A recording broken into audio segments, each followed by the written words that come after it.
আপনার গাছে কি এরকম গুটি সেট হয়ে গেছে অলরেডি? তাহলে আসলে আপনি কিভাবে গুটিগুলাকে টিকিয়ে রাখবেন?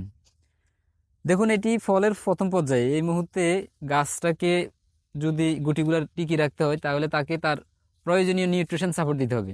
বিশেষ করে প্রথমত তাকে পানির সরবরাহ কন্টিনিউ রাখতে হবে। দ্বিতীয়ত তার প্রয়োজনীয় যে পুষ্টিগুলা, বিশেষ করে কিছু জৈব সার, কিছু এমওপি বা এনপিকেএস আপনি এখানে সহজে ব্যবহার করতে পারেন। এর সাথে আমরা যে 16টি পুষ্টি উপাদানের কথা বলছি সেগুলোর ব্যালেন্সড ব্যবহার করতে পারেন। এর সাথে আরও কিছু জিনিস করা দরকার হবে। এই অবস্থায় আপনার গুটিগুলোকে খুব তরতাজা সতেজ রাখার জন্য আপনি এখানে বিশেষ করে ফ্লোরা ব্যবহার করতে পারেন। তাহলে আপনার গাছের ফলগুলো অনেক পরিপুষ্ট থাকবে এবং ঝরে পড়া রোধ করবে। তাহলে আপনি এই জিনিসগুলা ফ্লোরাগুলো অবশ্যই চেষ্টা করবেন বিকালে ইউজ করার জন্য, তাহলে খুব ভালো রেজাল্ট পাবেন। ধন্যবাদ।